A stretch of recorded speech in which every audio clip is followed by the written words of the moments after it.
Alors, nous allons pouvoir entamer cette conférence. Merci à tous d'être venus nombreux. Donc aujourd'hui, nous allons parler supply chain céréalière, arbitrage stratégique et data. Donc moi, je suis Émilie Broyon, je suis directrice de la RSE de Javelot. Et nous avons aujourd'hui avec nous 4 intervenants pour parler de ces sujets stratégiques fortement liés à nos enjeux de compétitivité et de souveraineté de nos filières céréalières. Alors avec moi aujourd'hui, Julien Normandie. Donc Julien Normandie, ancien ministre de l'Agriculture, aujourd'hui Chief Officer Impact chez Sweep. Sweep, une plateforme qui accompagne les entreprises sur leurs enjeux de durabilité, pilotage carbone et impact, et qui aussi cette semaine nous présente son dernier ouvrage au Salon de l'Agriculture, Le Chant du Sol, qui est ici et qui est déjà en rupture de stock sur le salon. Avec nous aussi Guillaume Nanot, donc Guillaume Nanot, directeur de la transformation et du digital de Soufflet Agriculture.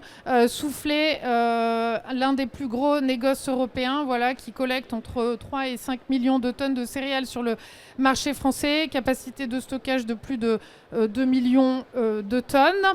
Avec nous également Yves Piquet, président de Bayer Crop Science France. Bon, Bayer qu'on ne présente pas, l'un des leaders mondiaux de la fourniture de semences et d'intrants, produits phytosanitaires agricoles. Et puis enfin, Félix Bonduel, DG de Javelot. Alors Javelot, Agritech, dédié à la digitalisation des opérations post-récolte.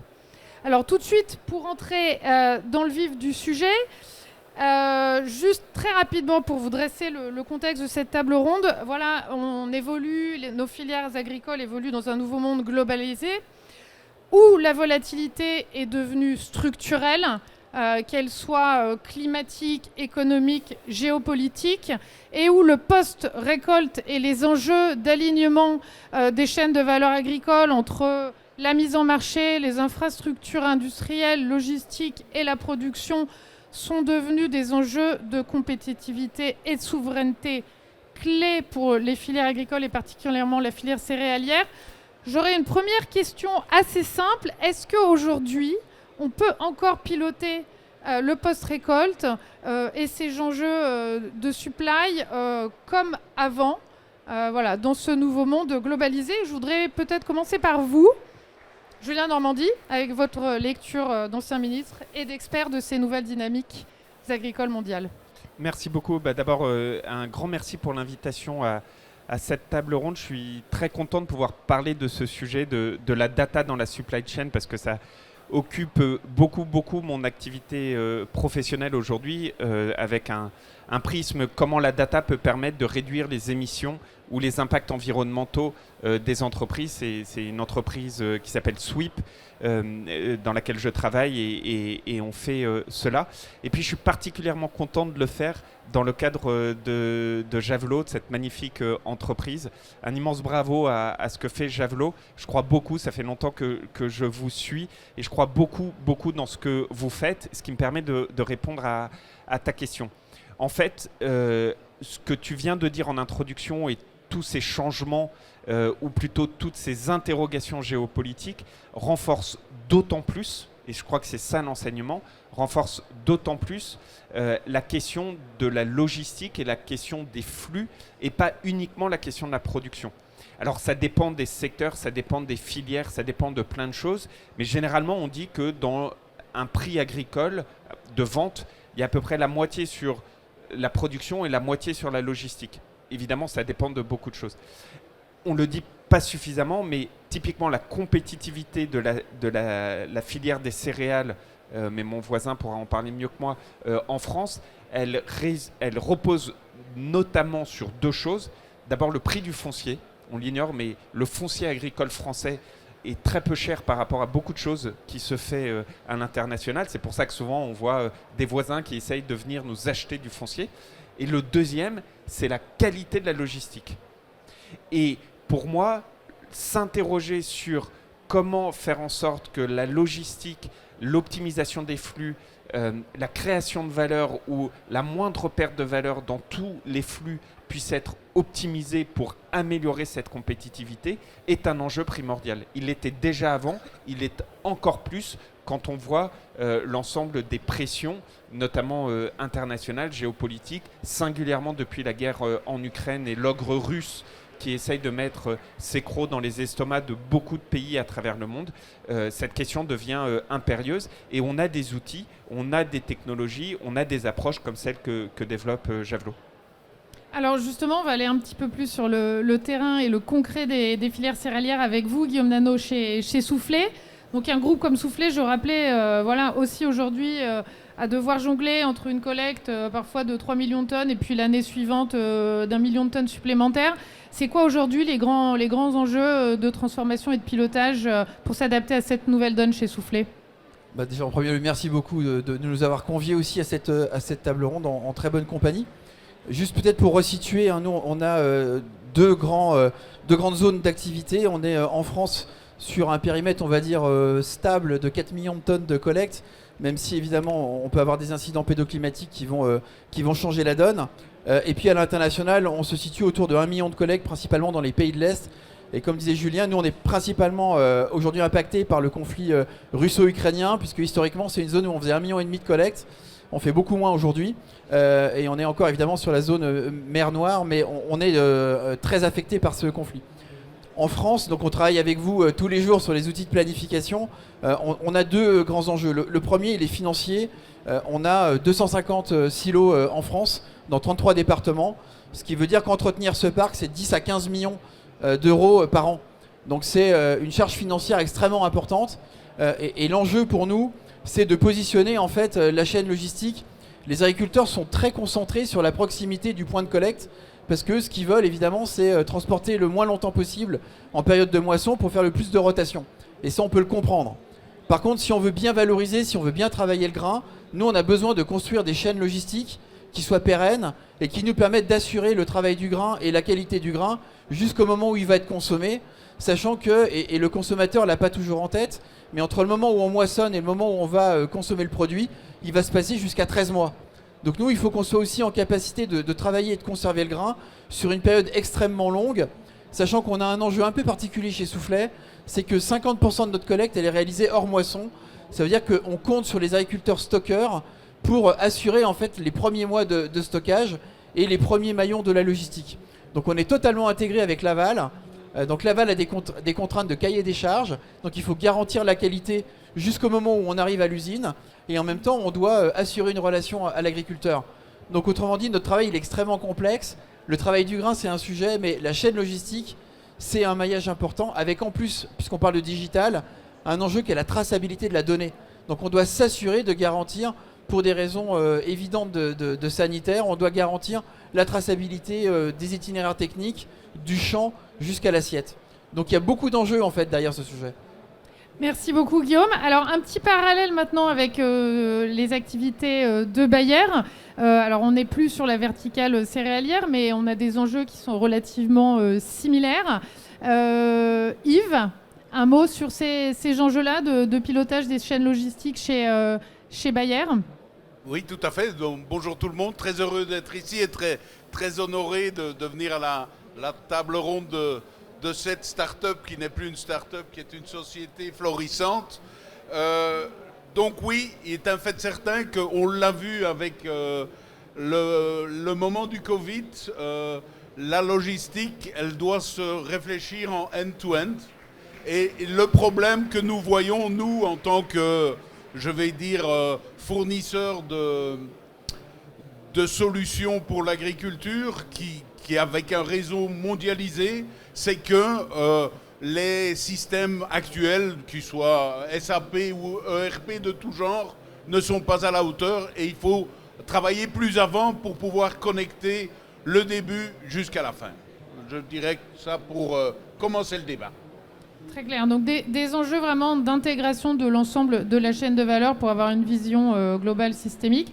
Félix Bonduel, de par vos retours et vos échanges avec les dirigeants de coopératives d'OS sur le terrain, Qu'est-ce qui remonte principalement sur ces grands enjeux de transformation du pilotage des chaînes de valeur agricole et plus particulièrement de la logistique et de la supply? Alors nous, ce qu'on a identifié en particulier, c'est un énorme enjeu à travailler sur le métier. Yves parlait tout à l'heure de SAP, des grands éditeurs de logiciels américains. Ce dont on se rend compte, c'est qu'ils n'adressent pas du tout ces problématiques-là.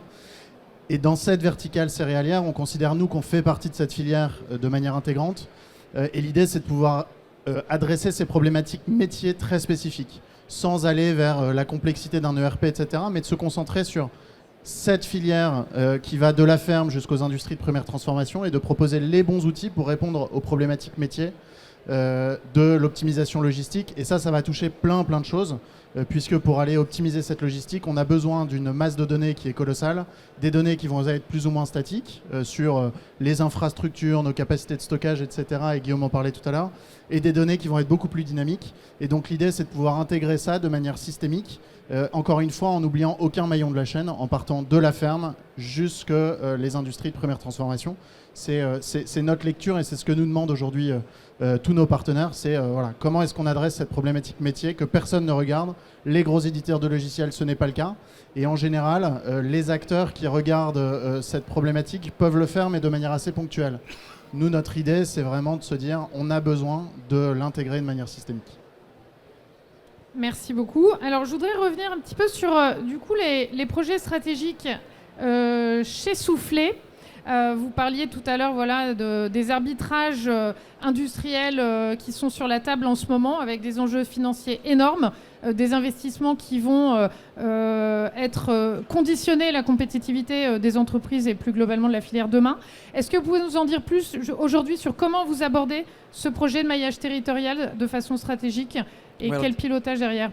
Alors déjà, rassurer nos agriculteurs qui nous écoutent, on n'a pas pour enjeu de fermer des sites. Nous, on manque plutôt de capacité de stockage chez Soufflet par rapport, on va dire, aux standards de la profession. L'objectif pour nous, c'est évidemment toujours de garantir la proximité à l'agriculteur, mais une proximité raisonnée. C'est-à-dire trouver le meilleur moyen pour positionner nos infrastructures de manière à ce que l'agriculteur, ça reste acceptable pour lui en termes de distance, mais que nous, d'un point de vue logistique, on soit capable de reprendre la marchandise et de l'amener dans la bonne direction à un point de stockage qui est adapté. Sachant qu'en gros, on a deux métiers. On gère, entre guillemets, du tout venant, c'est-à-dire des produits de commodité sur lesquels on peut gérer de la masse. Et puis, on gère des filières à haute valeur ajoutée où on doit gérer de l'allotement, c'est-à-dire s'assurer qu'on a bien des stockages dédiés avec des outils de qualité pour garantir la préservation de ces stockages. Et donc nous, en fait, l'enjeu, c'est de gérer la boutique et le supermarché en même temps, dans une supply chain qui coûte de l'argent et, comme l'a dit Julien, où malheureusement la valorisation n'est pas toujours au rendez-vous. Donc on doit accompagner la transition agricole avec notamment l'agri-régé qui est en train, et c'est un très bon signe, qui est en train de vraiment prendre sur notre territoire, et en même temps continuer à travailler sur les filières conventionnelles. C'est quand même l'essentiel des volumes aujourd'hui, et donc on doit être au rendez-vous là-dessus. Donc on a beaucoup d'enjeux. Nous, on a la chance de faire partie du groupe InVivo, ce qui veut dire qu'on a à peu près 50% des volumes qu'on collecte qui partent directement chez nos sociétés sœurs, que ce soit la malterie, la meunerie et le négoce. Donc ça, c'est un avantage pour nous. Ça nous permet aussi de travailler en proximité avec nos clients, et puis d'autres clients industriels avec lesquels, évidemment, on est contractualisé. Donc toute cette partie-là, elle est assez bien maîtrisée. Après, la difficulté, c'est faire comprendre à l'agriculteur que plus on a la donnée tôt, plus on est capable d'anticiper la collecte, mieux on va être à même en fait de décider en avance comment on va gérer l'apport en période de moisson. Ça, c'est vraiment clé. Plus on a une communication anticipée, plus on va être capable, et ça c'est grâce aux outils avec lesquels on travaille avec vous chez Javelot, on est en capacité d'avoir de l'information tôt, et donc on va prendre les bonnes décisions pour tout de suite dégager la marchandise en période de moisson au bon endroit. Ça, c'est vraiment l'enjeu de demain, et on doit travailler avec nos agriculteurs. On en a quand même 22 000 en France, donc c'est un travail important. Mais il faut qu'on arrive à convaincre les agriculteurs avec qui on travaille en collecte de nous donner de l'information qualifiée en amont, de manière à mieux traiter. Puis après, on se partage la valeur. C'est du gain sharing, c'est pas un concept nouveau. Mais si on veut redonner de la valeur à l'agriculteur, il faut qu'on ait de la data en face. Avec un fort enjeu de fluidifier cette circulation de la data, la rendre accessible et de la partager, parce que finalement tout le monde pourra en tirer de la valeur. On découvre encore trop souvent en période de moisson, on voit arriver des bennes qui n'étaient pas attendues, et c'est ça qui nous désoptimise en fait. Surtout sur des filières entre guillemets de niche, où les agriculteurs vont nous amener des choses qui n'étaient pas attendues sur le côté, Et là, évidemment, pour nous, c'est un enfer d'un point de vue logistique. Oui, puis avec des impacts financiers, j'imagine, ultra importants. Et sur les sujets schéma directeur industriel, comment est-ce qu'un groupe comme Soufflet pilote justement sa stratégie d'investissement où est-ce qu'elle modernise ses silos, etc. On a des silos qui sont très très anciens pour la plupart. Donc évidemment, on raisonne des schémas directeurs à 10, 15, 20 ans en avant. Donc là, dans le cadre d'Invivo, on raisonne à 2035 en ce moment. Mais sur la partie silo, on va même beaucoup plus loin. On est plutôt à 2040, 2050. Et donc la question pour nous, c'est évidemment d'anticiper les mutations que l'on voit arriver d'un point de vue agronomique sur le territoire. On voit certaines cultures qui sont très en danger dans certaines régions françaises où on se situe. Je pense au maïs notamment en zone non irriguée, mais c'est juste un exemple. Et donc on se doit d'anticiper ces mutations-là, et puis on se doit de mettre notre argent au bon endroit.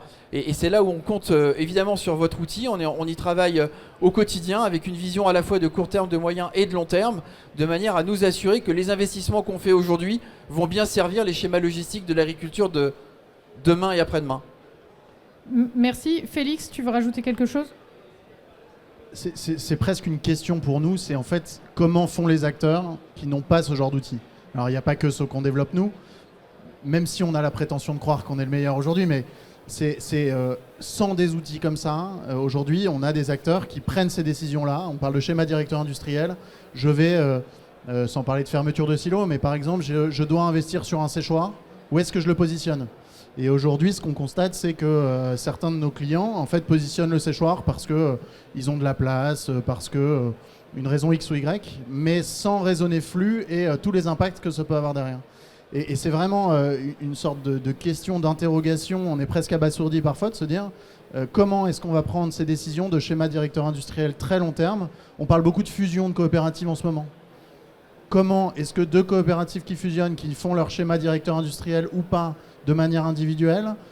Quand elles le font de manière individuelle, c'est déjà complexe, mais quand il s'agit d'aller fusionner les deux et de se dire on va faire un schéma directeur industriel, oui, en commun, aujourd'hui, c'est une vraie interrogation. Et ce qu'on constate, c'est qu'en fait, ça se fait sans outils digitaux, ça se fait parfois sur Excel, mais ça se fait aussi surtout sur un cahier avec un bic 4 couleurs et une règle.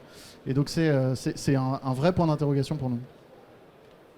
Qui veut répondre peut-être Guillaume, tu veux rajouter un mot ? Alors sur les coopératives, ça va être difficile. Nous, on est une union de coopératives.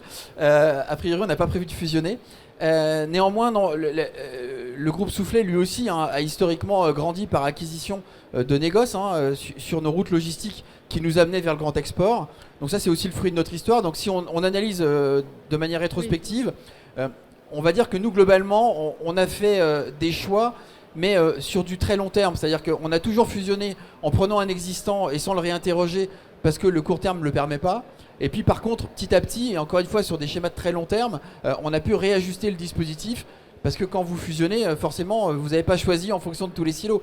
Donc vous prenez les situations telles qu'elles existent, et on le voit bien quand on a des concurrents, notamment sur le territoire, que dans certains cas, ils ont 3 silos dans le même village, parce que c'est 3 fusions successives, et que donc ils ont hérité de cette situation, et puis ça se fait dans le temps, mais c'est dans le temps très lent. On est toujours sur des schémas de 10, 20, 30 ans. Donc pour le commun des mortels qui ont l'habitude d'être plutôt surtout les financiers, d'être dans des temps extrêmement courts de décision, nous on est sur des temps extrêmement longs. Et c'est ça qui rend les arbitrages aussi difficiles. Oui, concilier le rythme long de l'agriculture et puis le rythme plus parfois rapide de la tech et réussir à faire évoluer les deux en parallèle. Yves, sur les transformations en cours chez Bayer, justement, il y a notamment un gros projet au niveau supply et de pilotage et transformation digitale de la supply chain chez Bayer. Est-ce que vous pouvez nous en dire plus ? Mais disons que je trouve ça assez cocasse les discussions qu'on a, parce qu'en fait on essaye d'optimiser end-to-end en France pour partir de l'agriculteur et arriver au transformateur. Nous, on fait exactement la même chose au niveau mondial. Donc on s'est rendu compte qu'à la sortie du Covid, on s'est retrouvé avec des stocks ou pas de stocks, ou des retards et pas de retards. Donc on s'est dit, qu'est-ce qu'on fait ? On va essayer de prendre notre supply chain un petit peu mieux en main et de ne plus la traiter de manière réactive, mais de la traiter de manière proactive. Donc ça a commencé par la création de data centers, comme je vous disais, pour mettre tous les morceaux de la supply chain dans un système, parce que ça a l'air révolutionnaire, mais même dans nos grosses sociétés, on travaille avec différentes versions des SAP ou différents systèmes. Donc, on a réussi à remettre toutes ces données dans les data centers. Après, ce qu'on a fait, on a travaillé avec de l'intelligence artificielle pour faire de la prévision. Il y a quelque chose de plus précis, basé sur le passé, basé sur la météo, pour nous aider à comprendre un petit peu comment allaient se dessiner les flux. Ensuite, ça a été couplé à un instrument d'optimalisation des transports, un instrument de connaissance en temps réel où se trouvent les marchandises.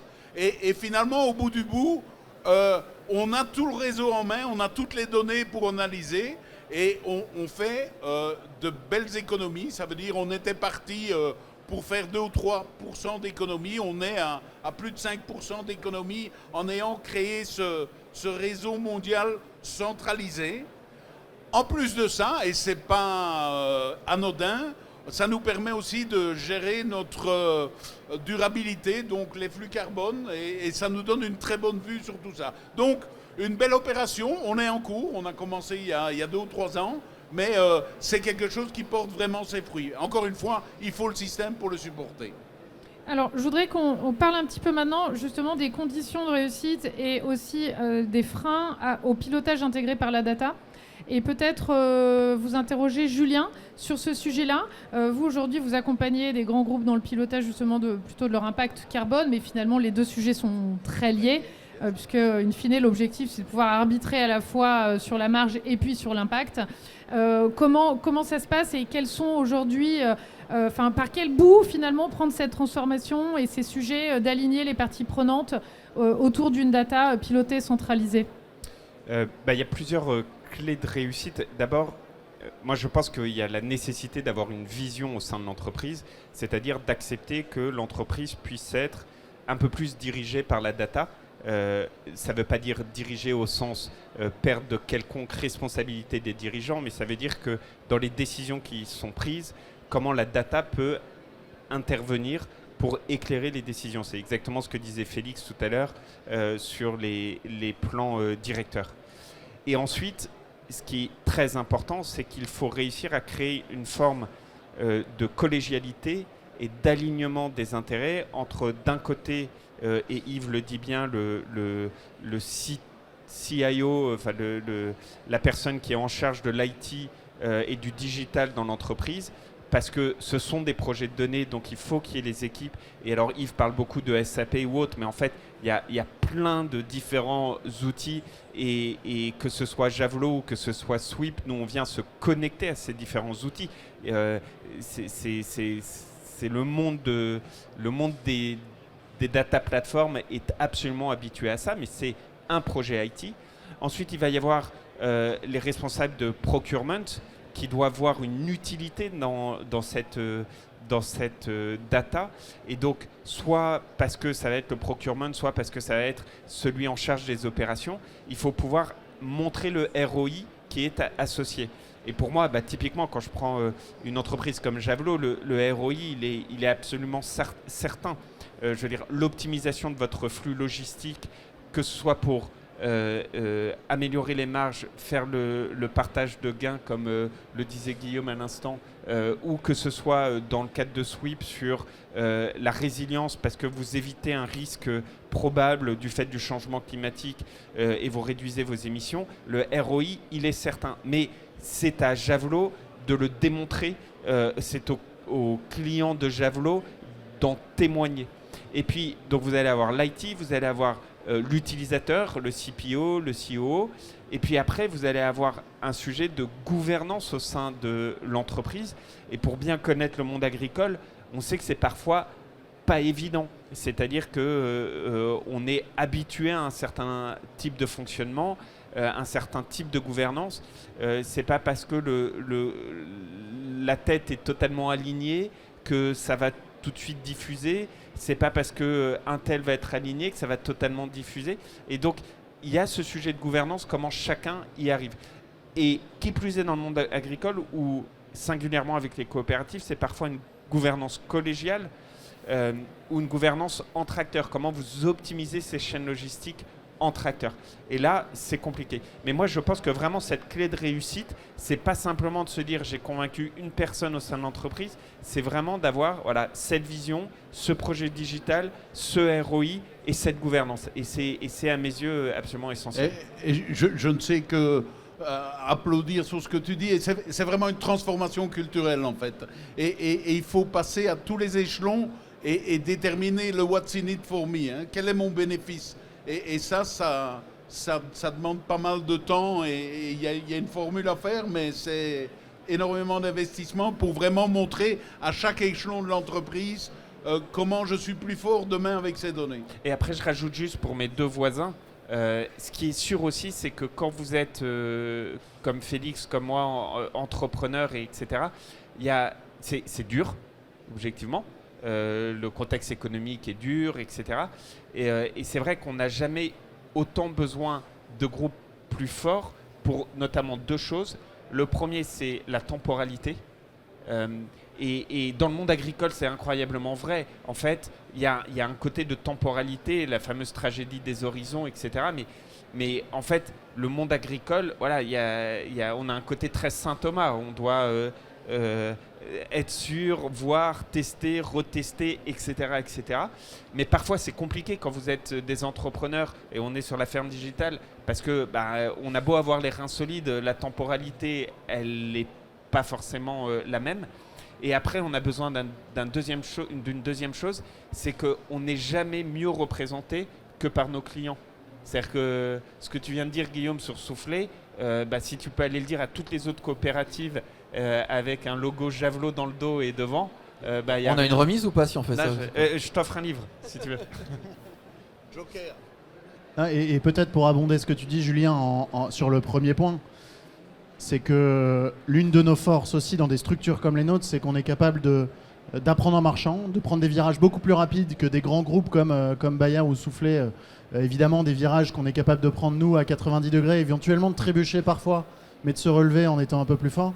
Et c'est quelque chose qui est vraiment prégnant chez nous. Et l'idée, c'est exactement ça. C'est de se dire, on veut avoir une démarche qui est très massive, agressive avec nos clients. Notre responsabilité, en tant qu'agritech, et c'est vrai pour toutes les entreprises qui nous entourent là, c'est de mixer deux mondes qui, naturellement, ne sont pas faits pour se comprendre. L'agriculture qui résonne sur un temps très long, Yves, tu es bien placé pour le savoir, et la tech qui résonne sur des temps beaucoup plus courts. Moi, on m'explique en interne qu'on va faire des sprints de 2 semaines pour aller développer une nouvelle fonctionnalité. Est-ce qu'on va vendre dans 6 mois? Je suis incapable de te le dire. Je grossis un peu le trait, mais c'est à peu près ça. Et donc, c'est une de nos responsabilités. Et l'idée, c'est vraiment de se dire comment est-ce qu'on se fait confiance pour apprendre en marchant. Nous, on est capable de le faire pour aller transformer en profondeur une filière. C'est vrai pour notre filière céréalière, mais c'est vrai pour plein d'autres. Oui, mais quelque part, on a besoin de l'un de l'autre parce que nous ne sommes pas capables de cette flexibilité-là et on a besoin de groupes comme vous pour continuer à avancer, ça c'est sûr. Et on ne sait pas voir ça en interne. Il y a eu des tentatives multiples et connues de vouloir internaliser ça et au bout d'un an ou deux, on se rend compte que la société qu'on a rachetée, on l'a étouffée, quoi. Hein. Mais d'où mon message, aidez-nous à vous aider. Exactement.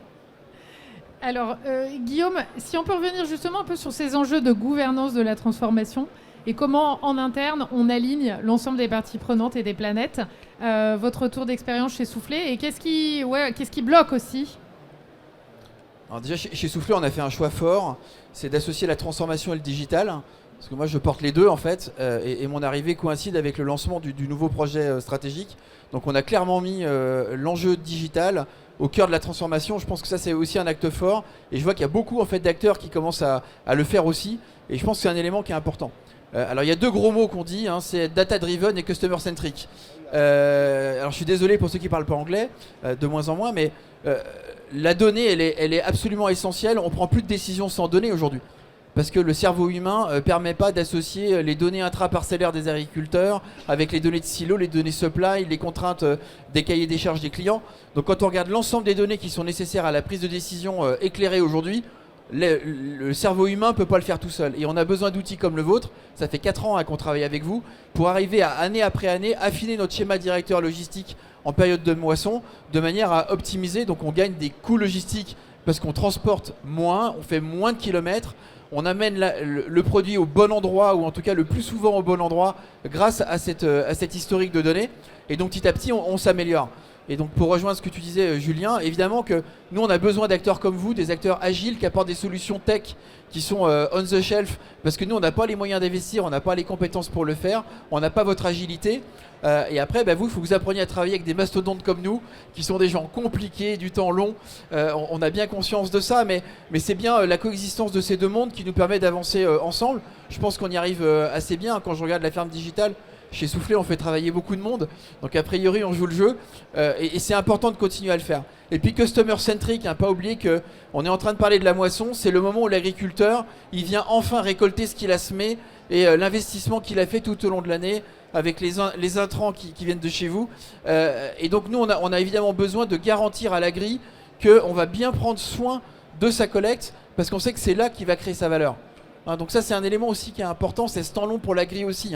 Et donc nous on se doit d'assurer à l'agriculteur un bon stockage et une bonne valorisation. Et ça c'est un enjeu majeur du quotidien aussi. Et sur les enjeux vraiment de transformation culturelle de mindset, et l'enjeu d'apporter du ROI et d'avoir des cas d'usage assez précis pour embarquer les équipes, comment vous voyez la chose chez Soufflé? Alors moi j'ai la chance, je suis arrivé dans le secteur il y a un peu plus de 20 ans, donc j'ai un certain regard. Quand je suis arrivé, on va pas se mentir, il y avait très peu de bons d'apport qui étaient saisis en période de moisson au jour J. Chez Soufflé c'est 100%. Donc on saisit un peu plus de 2 millions de tonnes chaque jour. On fait tous les bons d'apport en digital et depuis déjà un certain nombre d'années. Donc la profession s'est grandement digitalisée, professionnalisée. On a aussi les données qualité qui maintenant nous remontent en temps réel, ce qu'on n'avait évidemment pas il y a 20 ans. Donc on progresse petit à petit, on a encore un peu de chemin à faire. Je pense que le lien aussi digital à réaliser, qui est un peu l'enjeu de la décennie à venir, c'est comment on s'intègre avec les agriculteurs au niveau digital. C'est-à-dire que s'intégrer avec les clients, on le fait bien. S'intégrer avec les fournisseurs, on le fait de mieux en mieux. Et on a des solutions qui sont disponibles. La question, c'est comment on s'intègre logistiquement avec les agriculteurs. Le jour où un agriculteur sera capable de nous dire « Demain, je lance tel chantier avec telle variété, je pense que je vais t'amener tel tonnage à tel endroit avec tel niveau de qualité », quand on aura cette visibilité avec l'agriculteur, là, on va tous gagner de l'argent. Et donc là, je pense qu'il y a vraiment un enjeu de transformation. C'est comment je digitalise cette pré-relation, ce moment d'avant l'apport avec l'agriculteur. Merci Guillaume. Félix, un rebond sur ce sujet de digitaliser la relation avec les agriculteurs, notamment les sujets aussi de stockage ferme, d'avoir accès à ces données-là pour pouvoir finalement anticiper au mieux les volumes et la qualité à collecter et être beaucoup plus anticipatif dans la gestion de la supply. Je pense qu'il y a plusieurs enjeux. Un des enjeux, c'est de pouvoir démystifier ce sujet autour de la data. Je pense que c'est une forme de nébuleuse et qu'il y a une crainte autour de ça, alors qui, je trouve, est en train de s'estomper ces derniers temps. On en parle un petit peu moins, ou en tout cas, on comprend que les enjeux de crainte, ils ont peut-être plus lieu d'être. Je fais le parallèle avec le premier point et j'ai commencé par ça tout à l'heure. Moi, je crois beaucoup dans une vision systémique où on ne peut pas raisonner soit silo industriel et ce qui se passe chez les organismes stockeurs, soit le stockage à la ferme. Ça fait pas sens de les opposer, ou en tout cas, ça fait sens plutôt de les intégrer. Et on est obligé d'avoir cette vision qui est globale, d'aller voir ce qui se passe à la ferme et de l'intégrer dès le départ dans le schéma logistique global jusqu'aux industries de première transformation et à la limite au-delà. Mais c'est clairement ça notre vision, c'est de dire travaillons avec les agriculteurs au même titre que ce qu'on fait avec les organismes stockeurs pour leur site de stockage, le physique. Pourquoi ? Parce que le physique, ce qu'on identifie, c'est qu'aujourd'hui, c'est une sorte de boîte noire. On ne sait pas exactement ce qui s'y passe. Il y a un énorme enjeu à pouvoir clarifier ce qui se passe dans les silos. Et tant qu'on n'aura pas réussi à faire ça, et c'est vrai chez les organismes stockeurs ou à la ferme, ce sera très difficile d'aller optimiser la chaîne et de rendre réel tout ce qu'on va pouvoir faire en théorie.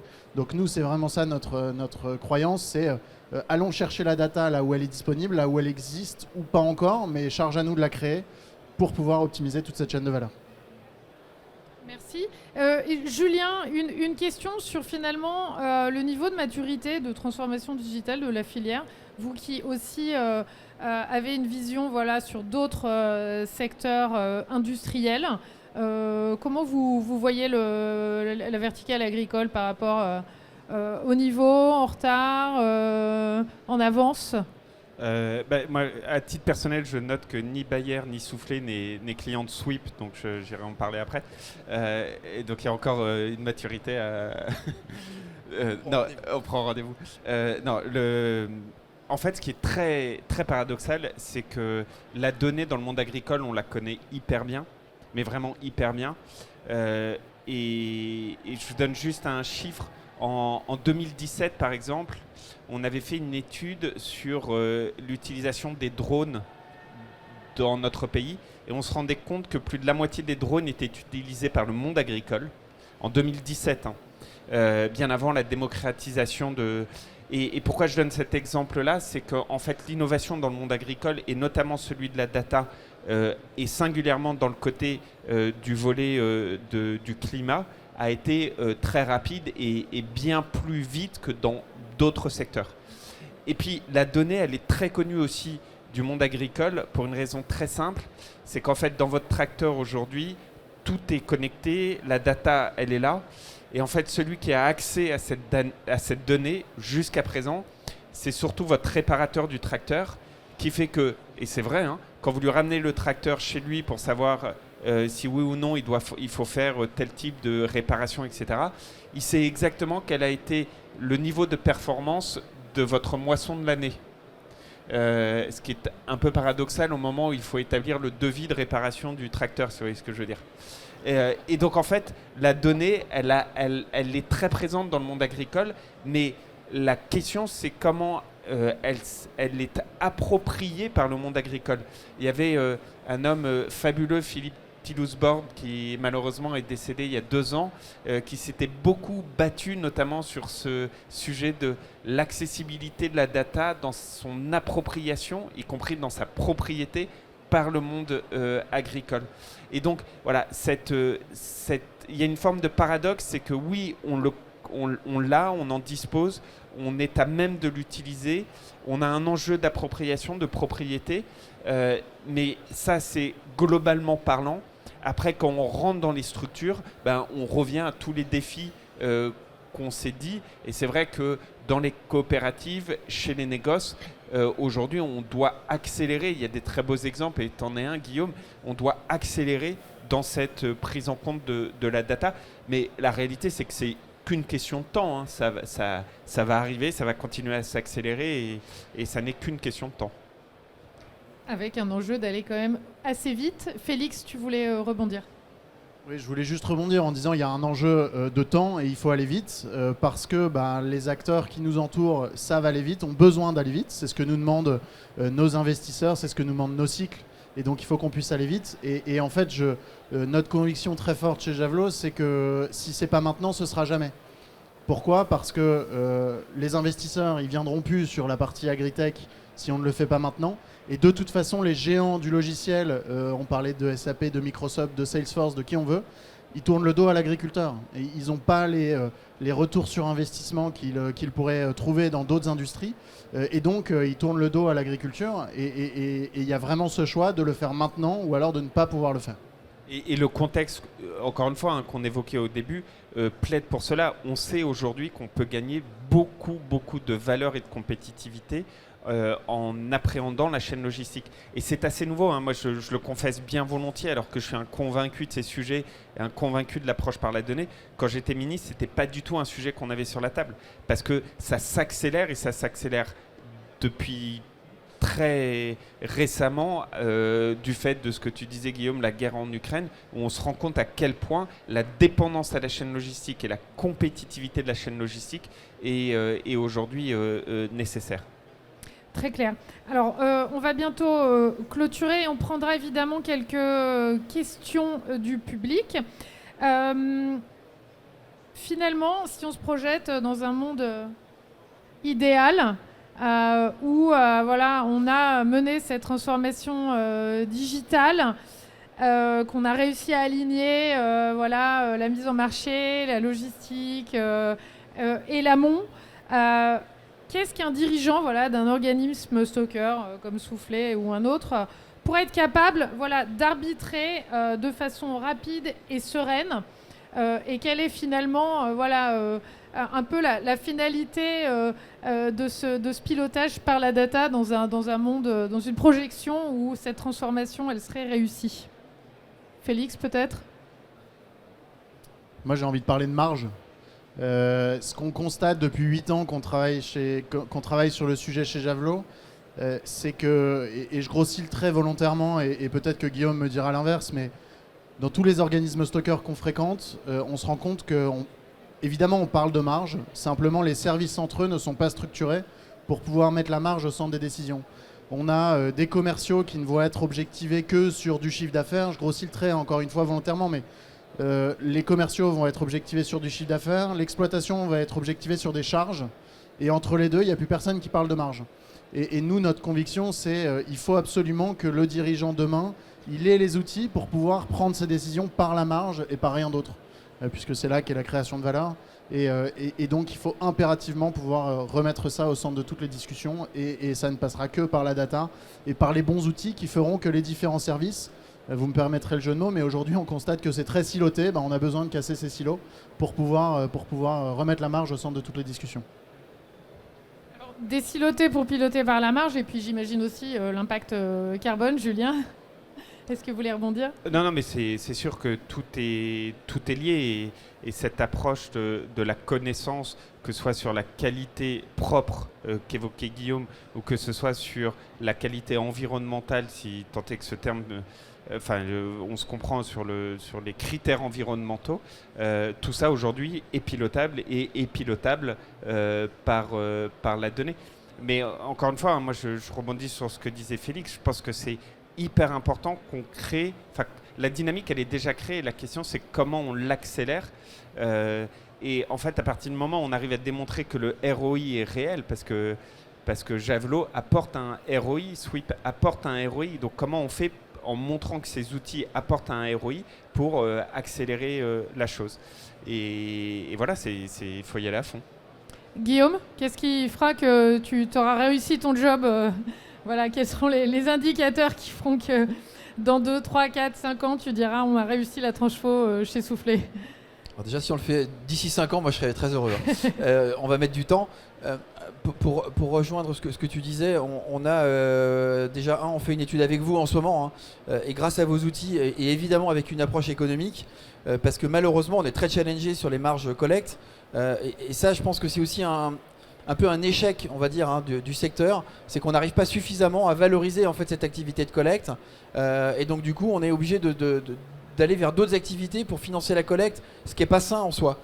Donc on devrait être capable d'avoir une activité collecte qui tienne compte de la nécessaire stratégie d'investissement qu'est la nôtre, encore une fois sur des budgets d'investissement qui sont colossaux, et il faudrait qu'on ait en fait suffisamment de marge pour continuer à investir dans nos outils. C'est les outils aussi qui nous rendent compétitifs, et on perd parfois de l'argent parce qu'on n'a pas les bons outils. Donc ça c'est le premier levier. On réfléchit évidemment d'abord avec l'économique. Les arbitrages sont souvent un peu douloureux, mais il faut le faire, on n'a pas le choix. Et puis ensuite, alors le monde idéal, c'est un peu celui que je décrivais tout à l'heure. Si on veut partir vers de l'agri-régé, si on veut aller vers une agriculture plus raisonnée, il faut qu'on ait une vision consolidée de la rotation de chaque parcelle. Et la parcelle, elle n'est pas détenue par un OS. C'est l'agriculteur qui décide de ses rotations. Il peut mettre de la betterave, de la pomme de terre, de la grande culture. Et en fait, on est plusieurs OS à travailler sur les mêmes parcelles. À un moment donné, il va falloir qu'on partage ces données-là. Parce que sinon, on ne fera pas de l'agri-régé. En étant différents collecteurs sur la même parcelle, il faut qu'on partage les données. Et là, je pense qu'il y a un enjeu data qui est quasiment national. Il faudrait que l'État passe un peu plus de temps à travailler là-dessus. Il faut qu'il y ait des acteurs du digital qui viennent travailler avec nous sur ce dossier-là. Mais nous, on a besoin de partager les données avec ceux qui collectent les betteraves et avec ceux qui collectent les pommes de terre, parce qu'au final, on va sur la même parcelle avec l'agriculteur. Et donc, on a besoin de partager ces données-là, plus les données météo, les données d'irrigation. On a plein de données à partager ensemble. Et voilà, donc moi mon enjeu génial, ça serait qu'on soit capable de partager les données à l'aval avec nos clients industriels et à l'amont avec nos agriculteurs pour avoir le meilleur monde des deux et avoir une data supply chain qui soit optimisée. Oui, et puis j'imagine, imaginer un monde où collectivement, d'un point de vue filière aussi, on arrive à optimiser finalement le schéma directeur de la ferme France. Voilà. Plus large. Yves, peut-être un mot pour conclure. Et moi, je dirais c'est la durabilité dans tous les sens du terme. On a parlé de marge, on a parlé de gestion carbone. Je pense qu'on est au centre de tout ça. Ce sont des sujets qui sont là maintenant et qui seront là dans le futur. Pour continuer à être là, il faut être les faut pas être les plus grands, les plus forts, il faut être les plus fittest, comme dirait notre ami Charles Darwin. Et je pense que c'est la bonne solution, Javelot, pour être the fittest in cereals. Eh bien, merci à tous. Voilà, il est moins 10, on a tenu nos délais. Et n'hésitez pas à poser des questions dans l'Assemblée. On a un micro à dispo si besoin. Bonjour, il y a LCA Métiers du Grain et Negoa qui viennent de publier leur rapport Infrastructure 2030 où justement ils estiment qu'il va falloir un peu plus de 4 milliards d'euros de renouvellement, réinvestissement dans les silos, on parle que de la filière grain, et ça générerait à peu près 4 euros de moyenne en plus de coûts logistiques par tonne de grain.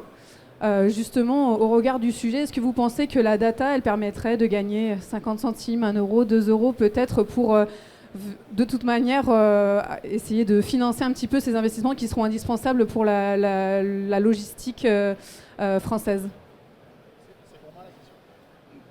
Parce que Félix, vous parliez de marge, mais ça peut s'adresser aussi à l'OS. Moi, j'ai la conviction très forte que c'est plusieurs euros par tonne. Je ne m'engagerai pas sur 3, 4, 5 euros. Et j'ai eu la conversation récente avec plusieurs OS en même temps qui me posaient la même question. À l'échelle d'un OS, ça va dépendre beaucoup de tel ou tel OS, mais c'est une évidence qu'on a un gisement de valeur qui est de plusieurs euros par tonne à aller chercher par l'optimisation logistique. Simplement pour vous donner une idée. Quand on part de la ferme, l'agriculteur va livrer sur une plateforme de collecte, le grain va être transporté sur un silo de stockage, puis sur un silo d'expédition, va arriver chez le client, ça peut être un silo portuaire, et continuer son trajet. Chaque mouvement logistique représente à peu près 5 euros par tonne.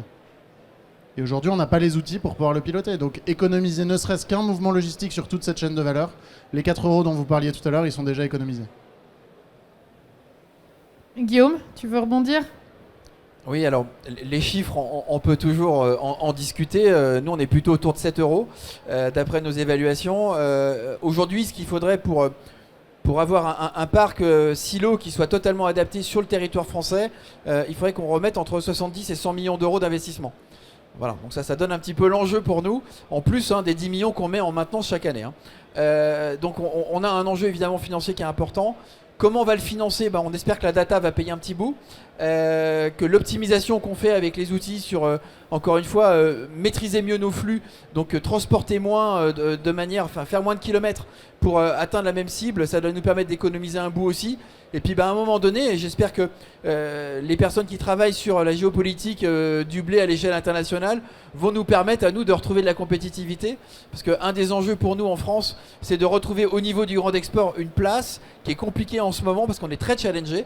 Donc voilà, donc si on arrive à avoir un blé français un peu mieux valorisé à l'export, on sera aussi plus compétitif et on pourra mieux gérer nos silos, mais il y a des experts qui en parleront mieux que moi. Exactement, je vous conseille l'ouvrage de Sébastien Bis et Arthur Portier ici présent. Bon, eh bien, merci à tous pour votre écoute active. Et je vous invite tous à venir aussi à prendre un verre avec nous et manger un petit morceau sur l'espace de la ferme digitale. Merci.